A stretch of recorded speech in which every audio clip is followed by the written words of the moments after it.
Okay అమ్మా, నిన్న మనం 4 టాపిక్స్ కంప్లీట్ చేసుకోమని చెప్పి ఉన్నాం. ఆల్రెడీ ఫిజిక్స్లో మ్యాక్సిమం 60% అనేది కంప్లీట్ అవుతుంది. గ్రావిటేషన్ ఆల్రెడీ ప్రిపేర్ అయి ఉంటారు, స్టాటిక్స్ ప్రిపేర్ అయి ఉంటారు. నెక్స్ట్ కాన్సెప్ట్స్ ఆఫ్ ఎనర్జీ కూడా కంప్లీట్ చేసుకోమని చెప్పాను. దానికి సంబంధించిన ప్లాన్ కూడా చెప్పాము. థర్మల్ ఫిజిక్స్ గురించి కూడా డిస్కస్ చేశాము. సో ఈరోజు మీరు 1 డే ఉంది కాబట్టి ఈరోజు ఈవినింగ్ లోపు, అంటే ఈవినింగ్ 6 or 7 లోపు ఈ యొక్క electricity and magnetism, sound, modern physics, after that units and measurements, ఈ మూడు కంప్లీట్ అయిన తర్వాత మాత్రమే మీరు వాటి యూనిట్స్ అండ్ మెజర్మెంట్స్కి వెళ్ళండి. ఆ మూడు కంప్లీట్ అవ్వకుండా యూనిట్స్ అండ్ మెజర్మెంట్స్ కోసం 3 మార్క్స్ కోసం ఎక్కువ టైం దీని మీద స్పెండ్ చేయొద్దు. సో ఇమీడియట్గా మరి మీరు స్టార్ట్ చేయాల్సింది ఎలక్ట్రిసిటీ అండ్ మ్యాగ్నెటిజం అనేటువంటి కాన్సెప్ట్. ఈ ఎలక్ట్రిసిటీ అండ్ మ్యాగ్నెటిజం కాన్సెప్ట్లో మీరు ఫస్ట్ ప్రిపేర్ అవ్వాల్సినటువంటి టాపిక్ ఏంటి అంటే ఓమ్స్ లా, దాని మీద ఉన్నటువంటి ప్రాబ్లమ్స్, అంటే V = IR మీద ఉన్నటువంటి ప్రాబ్లమ్స్, ఆ ఓమ్స్ లా యొక్క స్టేట్మెంట్. అలానే Crick of first law and second లా రెండు కూడా చూసుకోండి. ఫస్ట్ లా మీద ప్రాబ్లం ఎక్కువగా అడుగుతున్నాడు.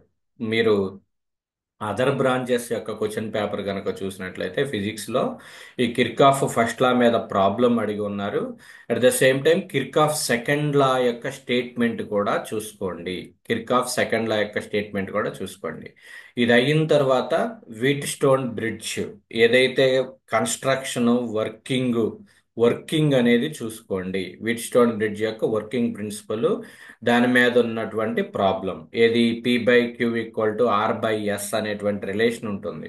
సో P/Q = R/S అనేటువంటి రిలేషన్తో ప్రాబ్లమ్ సాల్వ్ చేయడం ఉంటుంది, అంటే balancing of the wheat stone bridge. Okay. Next coulombs ఇదంతా దీని మీద మీకు 13 మార్క్స్ వస్తాయి, అంటే ఐ మీన్ 8 మార్క్స్ వస్తాయి. ఒక 5 మార్క్స్ క్వశ్చన్, ఒక 3 మార్క్స్ క్వశ్చన్ వస్తుంది. ఎలక్ట్రిసిటీ మీద ఫోకస్డ్గా 8 మార్క్స్ వస్తుంది. ఓకే. ఒక 5 marks question either Ohm's law మీద ప్రాబ్లం కానీ, కిర్కాఫ్ లా కానీ, వీట్ స్టోన్ బ్రిడ్జ్ మీద ఉన్నటువంటి ప్రాబ్లం లేదా ఎక్స్ప్లెనేషన్ కానీ. తర్వాత ఈ యొక్క ఓమ్స్ లా, కిర్కాఫ్ లా స్టేట్మెంట్స్ చూసుకోండి. స్టేట్మెంట్స్ 3 మార్క్స్కి అడిగేటువంటి అవకాశం ఉన్నది. నెక్స్ట్ సెకండ్ పార్ట్ ఏముంది అంటేనేమో మ్యాగ్నెటిజంకి సంబంధించి సెకండ్ పార్ట్లో మేజర్గా ప్రాబ్లం అడిగేది ఒకే ఒక ప్రాబ్లం ఉంటుంది. అది coulombs inverse square law of magnetism, F = అని చెప్పి ఉంటుంది. Coulombs inverse square law of magnetism, దాని యొక్క డెరివేషను, దాని యొక్క స్టేట్మెంటు, దాని మీద ఉన్నటువంటి ప్రాబ్లమ్స్ 5 మార్క్స్కి అడగటానికి ఫస్ట్ చాయిస్ ఉన్నది. లేదు సెకండ్ చాయిస్ ఏంటి అంటే దాని యొక్క డెరివేషన్ కానీ, దాని ఎక్స్ప్లెనేషన్ కానీ second choice. Next third one వచ్చేసరికి paramagnetic material, ferromagnetic material, diamagnetic material, వీటి ఎక్స్ప్లెనేషన్, దానికి సంబంధించినటువంటి ఎగ్జాంపుల్స్. సో ఓవరాల్గా చూసుకుంటే మ్యాగ్నెటిజం మీద 2 topics, para, dia, ferromagnetic materials, Coulomb's inverse square law, దాని మీద ఉన్నటువంటి ప్రాబ్లం. అదే మీకు ఈ బ్రాంచ్ వాళ్ళకి, వేరే బ్రాంచ్ వాళ్ళకి అడిగినటువంటి పేపర్ కనుక ఒకసారి చూసుకున్నట్లయితే, ఈసీ వాళ్ళకి అడిగినటువంటి పేపర్లో magnetic field definition, magnetic lines of force యొక్క డెఫినేషన్ అడిగారు. నెక్స్ట్ ఓమ్స్ లా, ఇప్పుడే చెప్పాను మీకు, ఓమ్స్ లా మీద అడుగుతారమ్మా, అదొకసారి చూసుకోండి. మ్యాగ్నెటిజంకి సంబంధించి 3 మార్క్స్. ఓకే. నెక్స్ట్ ఎస్ఏ క్వశ్చన్స్కి వచ్చేసరికి వీళ్ళకి write any five not this one, state and explain Coulomb's inverse square law of magnetism, దీని యొక్క డెరివేషన్ అడిగారు. State the Kirchhoff's law of electricity. State అన్నారు, జస్ట్ రెండిటి యొక్క స్టేట్మెంట్స్ రాస్తే చాలు. కిర్కాఫ్ ఫస్ట్ లా యొక్క స్టేట్మెంట్, కిర్కాఫ్ సెకండ్ లా యొక్క స్టేట్మెంట్, మీకు ఇచ్చినటువంటి మార్క్స్ని బేస్ చేసుకుని ఆన్సర్ రాయాలి. దాని డెరివేషన్ రాయాల్సిన పని లేదు. స్టేట్ అన్నప్పుడు దాని యొక్క స్టేట్మెంట్ రాస్తే చాలు. రెండు స్టేట్మెంట్స్కి కూడా 2 + 2 4 మార్క్స్ అనమాట. ఇక్కడ state and explain Coulomb's inverse square law of magnetism అన్నాడు అంటే స్టేట్మెంట్కి 2 మార్క్స్, దాని యొక్క ఎక్స్ప్లెనేషన్కి 4 మార్క్స్. అదే 2 + 4 అంత క్లియర్గా ఇచ్చారు. నెక్స్ట్ ట్రిపుల్ ఈ వాళ్ళ యొక్క పేపర్లో చూసినట్లయితే మీకు ఈ ఎలక్ట్రిసిటీ అండ్ మ్యాగ్నెటిజంలోనమ్మా ఎలక్ట్రిసిటీ అండ్ మ్యాగ్నెటిజంలో derive an expression of balancing condition of Wheatstone bridge P/Q equal to R/S ఏదైతే రిలేషన్ ఏదైతే ఉందో ఆ రిలేషన్ యొక్క డెరివేషన్ 7 మార్క్స్ కి అడిగారు ట్రిపుల్ వాళ్ళకి. నెక్స్ట్ ప్రాబ్లం అడిగారు ఇక్కడ చూడండి. If the distance between two magnetic poles is increased to 4 times, అంటే డి వాల్యూ అనేది లేదా ఆర్ వాల్యూ అనేది 4 times ఇంక్రీజ్ అయితే what happen to the force between them. ఇది మన యొక్క థియరిటికల్ క్లాస్లో కూడా చెప్పాను. ఈ మ్యాగ్నెటిజంకి సంబంధించినటువంటి ప్రాబ్లం ఇది. అది కూడా ఒకసారి రిఫర్ చేసుకోండి ఇక్కడ. నెక్స్ట్ వాళ్ళకి అడిగినటువంటి షార్ట్ ఆన్సర్లో మీరు చూసినట్లయితే ఇక్కడ state and explain Ohm's law అని అడిగారు. Define magnetic field, magnetic line of force. EC వాళ్ళకి ఏదైతే 2 క్వశ్చన్స్ అడిగారో ట్రిపుల్ వాళ్ళకి కూడా అదే క్వశ్చన్స్ 2 కూడా రిపీట్ అయింది షార్ట్ ఆన్సర్స్ లో. అంటే ఆ పేపర్ చూసుకున్నా మీకు ఇక్కడ 6 మార్క్స్ మీకు వచ్చేస్తాయి. నెక్స్ట్ అదే మెకానికల్, సివిల్, మెటలర్జీకి వచ్చినటువంటి క్వశ్చన్స్ ఏంటి అంటే ఇక్కడ చూసినట్లయితే in a metre bridge experiment, metre bridge problem అడిగారు. Two resistances of 15 Ohms, 35 Ohms are connected in left and right. Find the balancing length. Balancing length మీద ప్రాబ్లం చెప్పాం మనం మీటర్ బ్రిడ్జికి సంబంధించి. ఆ ప్రాబ్లం ఒకసారి చూసుకోండి. నెక్స్ట్ మ్యాగ్నెటిజంకి సంబంధించి ఏమిటంటే state coulombs inverse square law of magnetism, right it's equation. Just statement దాని యొక్క ఈక్వేషన్ రాస్తే సరిపోతుంది. ఓకే. అదే ఎస్ఏ క్వశ్చన్ కి సంబంధించి మీకు ఇక్కడ ప్రాబ్లం ఇచ్చారు. Three currents 1 mA, 3 mA and I mA are flowing towards a junction. Towards the junction అయితే ప్లస్ తీసుకోవాలి. Two circuits 2 mA, 3 mA.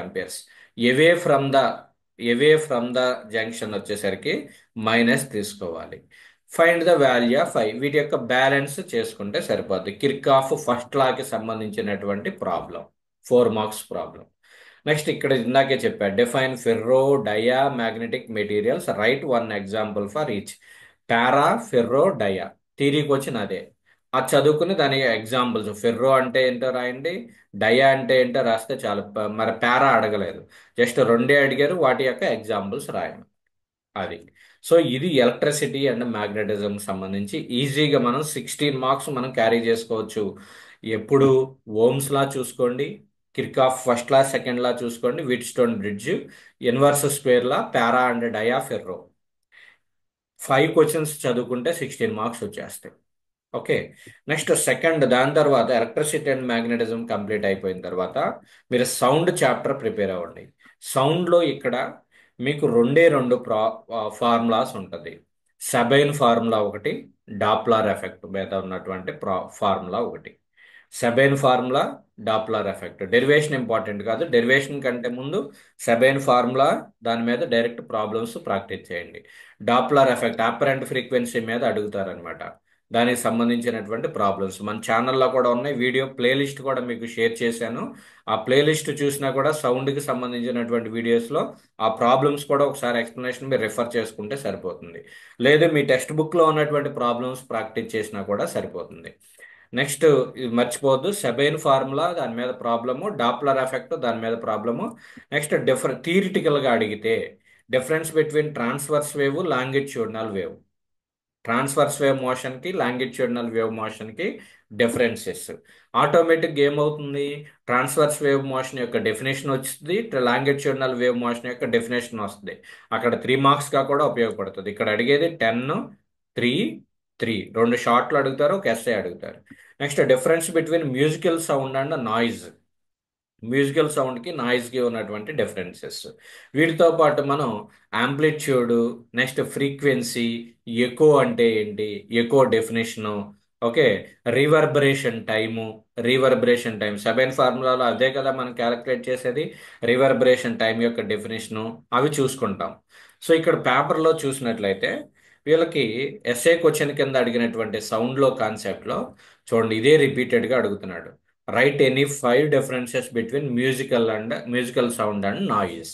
5 differences రాస్తే సరిపోద్ది, మ్యూజికల్ సౌండ్కి, నాయిస్కి ఉన్నటువంటి డిఫరెన్స్. నెక్స్ట్ ఇది జనరల్గా రాసేయచ్చు. ఇది write any 5 methods of minimising noise pollution. Noise pollution reduce చేయడానికి ఏదైనా 5 ప్రికాషన్స్ రాయమన్నాడు. Okay. So next short answers important ఇక్కడ చూడండి. Define transverse wave motion, give an example. Transverse wave motion యొక్క డెఫినేషన్ రాసుకోవాలి, దాని ఎగ్జాంపుల్స్ రాసుకోవాలి. Next mention any 3 methods of reduction in echoes and ఎకోని రెడ్యూస్ చేయడానికి డెఫ్ రెడ్యూస్ చేయడానికి కావాల్సినటువంటి మెథడ్స్ అడిగారు. అదే ట్రిపుల్ ఈకి వచ్చేసరికి define reverberation and reverberation time. ఈ సెబైన్ ఫార్ములా ప్రిపేర్ అయ్యేటప్పుడు అది కవర్ అయిపోతుంది. Next calculate the velocity of the sound in air if an observer at a distance of 800 metre from the building hears and echo after 5 seconds. ఎకోకి సంబంధించినటువంటి problem మనం చెప్పి ఉన్నాం. At the same time ఒకసారి text బుక్లో కూడా refer చేసుకోండి. అది ఎకోకి సంబంధించినటువంటి ప్రాబ్లం మీద అడిగారు. ఇక్కడ సౌండ్కి సంబంధించి ఇదే క్వశ్చన్ ఎస్ఐస్లో distinguish between musical sound and noise యొక్క డిఫరెన్స్. అలానే explain the methods of minimising noise pollution. Same question repeat అయింది EC triple E. Okay. Next మెకానికల్కి వచ్చేసరికి mechanical triple E and mechanical civil metallurgy వాళ్ళకి అడిగినటువంటి SA define longitudinal wave and transverse wave. ఇప్పుడే చెప్పాం. Write one example అన్నారు. Okay. Write one example అన్నారు. Write one example అన్నారు కాబట్టి లాంగిట్యూడినల్ వేవ్కి ట్రాన్స్వర్స్ వేవ్ యొక్క డెఫినేషన్ రాసి దానికి ఉన్నటువంటి ఎగ్జాంపుల్ రాస్తే సరిపోతుంది. Right any 4 methods to reducing noise pollution. Noise pollution reduce చేయడానికి ఇదే సేమ్ క్వశ్చన్, మూడిట్లోనూ కూడా రిపీట్ అయినటువంటి క్వశ్చన్ ఇది. ఓకే. సో అందుకని ఏంటంటే ఆ 3 క్వశ్చన్ పేపర్స్ని కంపల్సరిగా మీరు టచ్ చేయండి. అదే షార్ట్ ఆన్సర్స్ వీళ్ళకి ఏమి అడిగారు అంటే ఇక్కడ చూడండి, mention any 3 applications of ultrasonic waves. Next reverberation time, అదే క్వశ్చన్ రిపీటెడ్. నెక్స్ట్ ఈ సౌండ్ అయిన తర్వాతే మోడర్న్ ఫిజిక్స్లోకి వెళ్ళండి అమ్మా. మోడర్న్ ఫిజిక్స్లో మీరు ఫస్ట్ ప్రిపేర్ అవ్వాల్సింది ఫోటో ఎలక్ట్రిక్ ఎఫెక్ట్, దాని ఈక్వేషన్ 3 మార్క్స్కి అడుగుతాడు. నెక్స్ట్ ఎస్ఐ క్వశ్చన్కి అడిగేది ఏంటి అంటే P type N type semiconductor, intrinsic semiconductor, extrinsic semiconductor, optical fibre. ఈ 3 క్వశ్చన్స్ ఎస్ఎస్ 10 మార్క్స్కి అడిగేది. ఫోటో ఎలక్ట్రిక్ ఎఫెక్ట్ 3 మార్క్స్కి, క్రిటికల్ యాంగిల్ రిఫ్రాక్టివ్ ఇండెక్స్ కూడా 3 మార్క్స్కి. ఇదే పేపర్ ఉండేది. Photoelectric effect first prepare అవ్వాల్సింది మీరు ఎస్ఎస్ కాబట్టి ఆప్టికల్ ఫైబరు, ఇంట్రెన్సిక్ సెమీ కండక్టర్కి ఎక్స్టెన్సిక్ సెమీ కండక్టర్స్ తెలుసుకోవాలి, P type N type semiconductors. దీంట్లో క్రిటికల్ యాంగిల్ రిఫ్రాక్టివ్ ఇండెక్స్ అని చెప్పి డెఫినేషన్స్ ఉంటాయి, అవి చూసుకోండి. Photoelectric effect. Okay. So ఇది ఇక్కడ మీకు 10 + 3 + 3 సేమ్ 16 మార్క్స్ వెయిటేజ్. ఈ పేపర్ చూసినట్లయితే చూడండి, state photoelectric effect, write Einstein photoelectric equation equal to హెచ్మ్యూ అనేటువంటి ఈక్వేషన్ రాసుకుంటారు. Next list any 3 applications of super conductors. Super conductors యొక్క అప్లికేషన్స్ అడిగారు. నెక్స్ట్ ఇక్కడ ఎస్ఏస్లో సారీ ఈసీ వాళ్ళకి అడిగినటువంటి ఎస్ఏ ఏం అడిగారు అంటే మీకు explain N type semiconductor, mention any 4 applications of nano material. ఇది కెమిస్ట్రీలో ఆల్రెడీ ప్రిపేర్ అయ్యి ఉంటారు. సో నానో మెటీరియల్స్ యొక్క అప్లికేషన్స్ మీరు రాస్తే సరిపోతుంది. నెక్స్ట్ ట్రిపుల్ ఈలో ఈ యొక్క SA explain the working principle of optical fibre, define intrinsic extrinsic semiconductor. Just definition రాస్తే చాలు, మళ్ళీ దాని గురించి ఎక్స్ప్లెనేషన్ రాసి టైం వేస్ట్ చేసుకోవద్దు. డెఫినేషన్స్ రాస్తే 4 మార్క్స్. ఎప్పుడు కూడా ఇచ్చినటువంటి వెయిటేజ్ని బట్టి స్ప్లిట్ చేసుకోండి. డిఫైన్ అన్నాడు అంటే దాని డెఫినేషన్, దీనికి 2 మార్క్స్, దీనికి 2 మార్క్స్.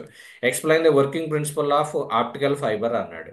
ఇక్కడ ఏం చేయాలి, డయాగ్రామ్ డ్రా చేయాలి, దాని వర్కింగ్ ప్రిన్సిపల్ రాయాలి, దాని ఎక్స్ప్లెనేషన్ రాసుకోవాలి. అప్పుడు మనకి 6 మార్క్స్ వెయిటేజ్ అనేది ఉంటుంది. నెక్స్ట్ షార్ట్ ఆన్సర్స్లో ఏం అడిగారు అంటే వీళ్ళకి సేమ్ రిపీటెడ్గా ఉంటుంది. List any 3 applications of photoelectric effect. Solar applications, photoelectric ఎఫెక్ట్కి సంబంధించినటువంటి అప్లికేషన్స్ రాస్తాం. Next internal reflection, total internal reflection. Explain the total internal reflection మన టెక్స్ట్ బుక్లో ఉంది, ఒకసారి రెఫర్ చేసుకోండి. తర్వాత వీళ్ళకి నెక్స్ట్ వేరే బ్రాంచ్కి అడిగినటువంటి క్వశ్చన్ ఏంటి అంటే షార్ట్స్లోనమ్మా, write any 3 applications of optical fibre, define superconductivity, superconductors. Conductors గురించి కూడా తెలుసుకోవాలి, superconductors. Next superconductors, next semiconductors కూడా తెలుసుకోవాలి. మోడర్న్ ఫిజిక్స్ ప్రిపేర్ అవుతా ఉన్నప్పుడు సెమీ కండక్టర్స్ మీద కూడా ఒక ఐడియా రావాలి. నెక్స్ట్ ఇదిగో చూడండి essays, photo electric effect, any four applications of photo electric cell. Next define intrinsic extrinsic semiconductor. Repeat అయింది క్వశ్చన్ రిపీట్ అయింది. ఓకే. ఇక ఈ మూడు అయిన తర్వాతే యూనిట్స్ అండ్ మెజర్మెంట్స్కి వెళ్ళండి. ఈ యూనిట్స్ అండ్ మెజర్మెంట్స్ ప్రిపేర్ అయ్యేటప్పుడు ఎర్రర్స్ ప్రిపేర్ అవ్వండి, డైమెన్షనల్ ఫార్ములాస్ ప్రిపేర్ అవ్వండి, యూనిట్స్ ప్రిపేర్ అవ్వాలి. ఎర్రర్స్. ఓకే. ఇక్కడ మీరు చూస్తే ఈ ఫస్ట్ చాప్టర్లో ఫస్ట్ యూనిట్స్ అండ్ మెజర్మెంట్స్లో అన్నీ కూడా right SI unit of work done, SI unit ఫ్రీక్వెన్సీకి, ప్రెజర్కి. అదే ట్రిపుల్ ఈ వాళ్ళకి చూసినట్లయితే right any three rules for writing of SI units. Rules SI units me first topic అదే టెక్స్ట్ బుక్లో. తర్వాత వీళ్ళకి write any three advantages of SI system of units. SI system of units ఇవి. So the ఈ విధంగా మీరు prepare అవ్వండి. ఈ రోజు నుంచి అంటే ఇప్పటి నుంచి ఈవినింగ్ వరకు ఈ ఫోర్ కాన్సెప్ట్స్ ప్రిపేర్ అవ్వండి. 6తో ఆపేసేయండి. 6 6 PM వరకు ప్రిపేర్ అయ్యి దాని తర్వాత ఓవరాల్ రివిజన్కి వెళ్ళండి. ఆ ఓవరాల్ రివిజన్ చేసేటప్పుడు ఈ మూడు క్వశ్చన్ పేపర్స్ మరలా రివైజ్ చేసుకోండి. ఓకే. సో ఇదండి. ఈ దేర్ ఎనీ డిఫికల్టీ మీరు ప్రిపేర్ అయినప్పుడు, లేదా నిన్న హీట్ అండ్ నిన్న థర్మల్ ఫిజిక్స్లో కానీ, లేదంటే కాన్సెప్ట్ ఆఫ్ ఎనర్జీలో కానీ, స్టాటిక్స్ గ్రావిటేషన్లో కానీ ఏదైనా డౌట్స్ ఉంటే అడగండి. డయాగ్రామ్స్ మాత్రం డయాగ్రామ్ ఉన్నప్పుడు డయాగ్రామ్ నీట్గా ప్రజెంట్ చేయండి. ఓకే. మళ్ళా లాస్ట్కి అదే పాయింట్ చెప్తున్నా, 3 అవర్స్ టైంని యూటిలైజ్ చేసుకోండి. 3 అవర్స్ అవ్వందే మీరు ఎగ్జామ్ హాల్ నుంచి బయటికి రావద్దు. ఏ ఒక్క క్వశ్చన్ని కూడా, అంటే మీరు రాయాల్సినటువంటి 10 + 5 టోటల్గా 15 క్వశ్చన్స్ని కూడా అటెంప్ట్ చేయండి. ఓకే. సో ఫిజిక్స్ చాలా ఈజీ. మీరు ఈజీగా 80 మార్క్స్ క్యారీ చేయొచ్చు మీ యొక్క ప్రిపరేషన్ కెపాసిటీని బేస్ చేసుకుని. ఓకే. సో ఎనీ డౌట్ అమ్మా? Surya, any doubt? సార్. ఏదైనా డౌట్ ఉన్నాయా? లేదు సార్. ఓకే అమ్మా. Shyamala, sir. Any doubt? No sir. Okay అమ్మా. ఆ, శశిధర్, సార్. సార్. చెప్పమ్మా. ట్రయాంగిల్ ఆఫ్ ఫోర్సెస్ ఉంది కదా సార్, ఆ, అందులో కన్వర్షన్ ఆఫ్ అది రాయాలా సార్? కన్వర్షన్ ఆఫ్ అవసరం ట్రయాంగిల్ ఆఫ్ లేదమ్మా. ఫోర్సెస్. జస్ట్ స్టేట్మెంట్ రాస్తే చాలు. అది మెకానికల్ వాళ్ళకి, మెకానిక్స్ సబ్జెక్ట్లో ఉండే వీడియో పెట్టా నీకు.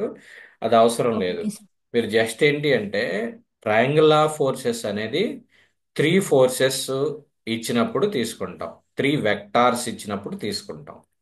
ఈ 3 వెక్టార్స్ ఇచ్చినప్పుడు, సారీ, 3 వెక్టార్స్లో 2 వెక్టార్స్ సైడ్స్గా యాక్ట్ అవుతున్నాయి. Okay. If 2 vectors are acting as a sides of a triangle. 2 vectors are acting as a sides of a triangle. ఈ సైడ్స్ ఎలా యాక్ట్ అని ఒకే డైరెక్షన్లో ఉన్నాయి. ఇప్పుడు ఇది యారో మార్క్ చూడండి, ఒకే డైరెక్షన్లో. మీకు clock wise, anti clock wise అని రెండు ఉంటాయి. ఇది చూడండి, యాంటీ క్లాక్ వైజ్ యాక్ట్ అవుతున్నాయి. అర్థమవుతుందా? క్లాక్ వైజ్ అంటే గడియారంలో 1 2 3 ఇలా యాక్ట్ అయితే క్లాక్ వైజ్, అలా కాకుండా దానికి రివర్స్లో యాక్ట్ అయితే యాంటీ క్లాక్ వైజ్ అంటాం. So if 2 vectors acting as the sides of the triangle, then they resultant will be, ఈ రెండిటి యొక్క రిజల్టెంట్ ఏంటి అంటే will be third side of the triangle taken in opposite order. ఇదేంటిది? ఇలా act అవుతున్నాయి. దీని యొక్క రిజల్టెంట్ ఎలా యాక్ట్ అవ్వాలంటే దానికి ఆపోజిట్ డైరెక్షన్లో యాక్ట్ అవ్వాలంటే యారో మార్క్ ఇటు పెట్టాలి. ఇది పి, ఇది క్యూ అనుకుంటే ఈ రెండిటి యొక్క రిజల్టెంట్ ఇది. If 2 vectors acting as the sides of a triangle, then the resultant will be third side of the triangle taken in reverse order or taken in opposite order. అదే దాని యొక్క statement. అది సరిపోతుంది. ఓకేనా శ్యామల?